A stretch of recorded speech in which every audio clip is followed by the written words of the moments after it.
Elon Musk walked onto the View set with a quiet, almost absent-minded calm. The audience offered polite applause, some louder than others. He gave a small nod toward Whoopi, Sunny, Joy, Sarah, each host watching him with a mix of curiosity and caution.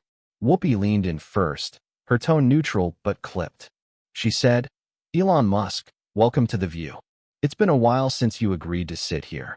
Elon tilted his head slightly, his eyes scanning the studio lights. He said, "Thank you, Whoopi. Good to be here." The band settled into silence. The cameras fixed on the table.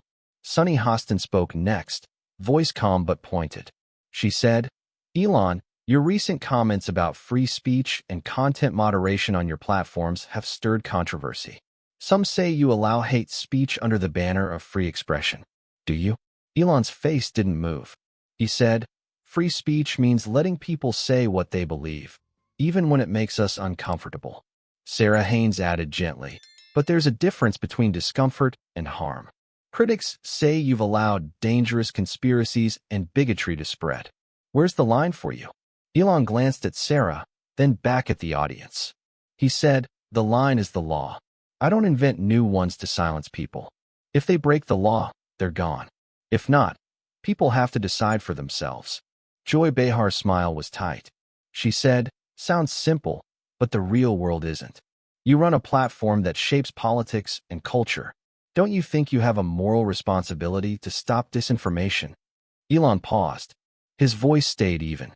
He said, "I think it's dangerous to let billionaires decide what's true. Or hosts. Or journalists. People have to think critically again." A subtle ripple moved through the audience. Some clapped. Others sat still. Whoopi's tone shifted, measured but firm. She said, "You've said thinking critically a lot. But not everyone is equipped. There are real-world consequences to letting lies run wild. Elections, violence, hate crimes." Elon's posture didn't change. He said, "And who gets to be the Ministry of Truth? You? Me? A government committee? That's a bigger threat." Sunny leaned forward. She said, "So you're fine with hate speech, so long as it's legal?" Elon answered calmly. He said, "I'm not fine with it. I'm fine with people seeing it, condemning it, arguing it down, not pretending it disappears because we hide it." The lights above felt brighter now. The tension began to tighten under the politeness. Joy crossed her arms. She said, "Some say your tolerance for so-called free speech is why you're losing advertisers and credibility. Are you worried about the bottom line?" Elon's voice dropped just a hair. He said, "I'm worried about people who think money matters more than principle. If I wanted comfort, I'd sell cars and keep quiet." The audience rustled, a soft blend of laughter and disbelief. Sarah spoke carefully. She said, "Is there anything you regret saying in the last year?" Elon's eyes narrowed, but he didn't blink. He said, "No, not if it made people think." Whoopi leaned back slightly, folding her hands. She said, "Elon, you're the richest man in the world. But you're also one of the most controversial. Do you ever think about stepping back?" Elon gave the faintest shrug. He said, "No." I stepped forward. "It's the only way the future happens." The table fell silent. The audience's mood shifted again, curiosity mixing with unease. Whoopi asked, voice lower, "Do you believe you're always right?" Elon's answer was soft but unyielding. He said, "No one is always right. But silencing someone because you think they're wrong is always dangerous." A hush fell. The tension rose another notch, steady, unhurried. Sunny leaned in, her expression tightening. She said, "So what happens when your version of free speech empowers people who want to dismantle democracy itself?" Elon's voice stayed level. He said, "Then you argue better. You counter bad ideas with better ones. You don't build walls around thought." Joy's tone turned sharper. She said, "So if a neo-Nazi tweets, that's just debate to you?" Elon said, "If a Nazi hides, you can't see him. If he talks, you know who he is. You know what you're up against." The audience reacted. Some clapped, some murmured uneasily. Sarah said carefully, "But words can become weapons, Elon. You know that. Hate speech can incite violence." Elon looked at Sarah, eyes steady. He said, The people who use words to justify violence were looking for an excuse anyway. Banning words doesn't fix broken people. Whoopi's tone grew colder. She said, "It sounds like you're defending them."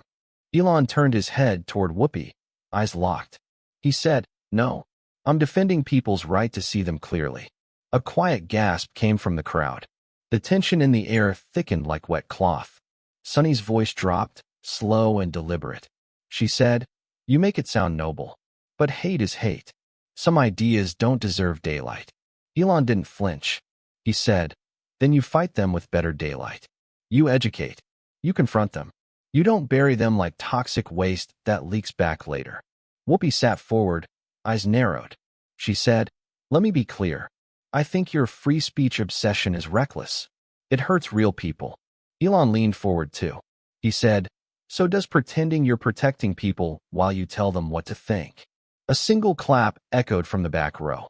The audience felt split. Joy said, "People trust us to help sort truth from lies.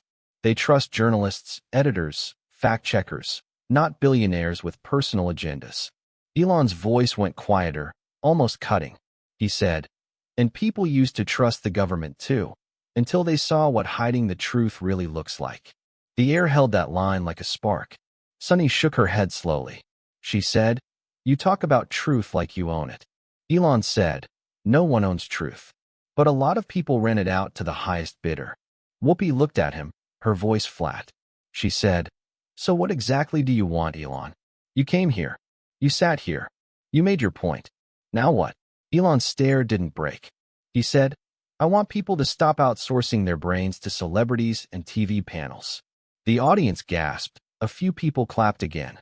Sarah looked down at her notes, then back up. She said, "So you think we're just noise?" Elon said calmly, "I think you're louder than you should be, for people who get so much wrong." A sharp breath left Whoopi. She stood halfway out of her seat. Her voice dropped, rough around the edges. She said, "You come here, you insult this table, you insult our viewers. Why should you get this platform?" Elon didn't blink. He said, "It's your platform. But the conversation isn't yours to control." Whoopi's hands trembled slightly on the desk. She said, "Then maybe you should leave." Elon leaned back in his chair. His voice was soft but final. He said, "Maybe you should." The audience let out a single stunned gasp. Whoopi's eyes stayed locked on Elon. Her hands pressed flat on the table. She said, "Excuse me?" Elon's voice stayed calm, almost too calm. He said, "If you don't want real conversations, don't invite people who won't read from your script." Joy spoke up, her voice sharp and quivering. She said, "This is our show, Elon. You don't get to flip the table because you don't like pushback." Elon leaned forward, elbows on the desk. He said, "Pushback is fine. Pretending it's pushback while you try to shut people down? That's just control." Sarah's tone was careful, but the tension showed in her eyes. She said, "No one's shutting you down.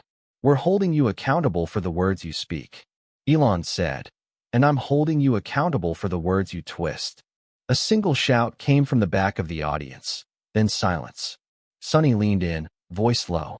She said, "You're deflecting, Elon. You're not defending free speech. You're defending chaos." Elon's eyes narrowed, his voice unbroken. He said, "Chaos comes when truth is censored. I'd rather live with noisy truth than quiet lies." Whoopi stood fully now, both palms planted. She said, "You know what, Elon? If you don't like how this works, you can get off my show." Elon's mouth twitched into the faintest smile. He said, "You're right. I can." He stood up slowly. He looked at the audience, then back at the panel. His voice dropped to a hush that carried. He said, "You don't control the conversation anymore. People do." He stepped away from his chair. The band didn't play. The applause sign stayed dark. Joy said, "That's your legacy, Elon. Wrecking things and calling it freedom." Elon paused at the edge of the set. He turned back just once. He said, "Better to wreck fake comfort than to live in fake freedom." No one on the panel spoke. The audience sat frozen, caught between boos and claps that never rose. Elon walked off stage. No security, no handlers. Just his steps echoing under the hot lights. The camera stayed on Whoopi for one long second. Her jaw tightened. She looked at her co-hosts, then down at the table. Her voice was flat. She said, "We'll be right back." The screen went black. By midnight, the clip had spread everywhere. Some called Elon reckless. Others called him a voice people needed. Headlines clashed. Comments flooded in. In living rooms, phones lit up with one question. Do we want truth that makes us feel safe, or truth that makes us uncomfortable? There was no outro music, no resolution. Just a crack left open in the ceiling of polite TV. And through that crack, a conversation spilled, whether anyone was ready for it or not.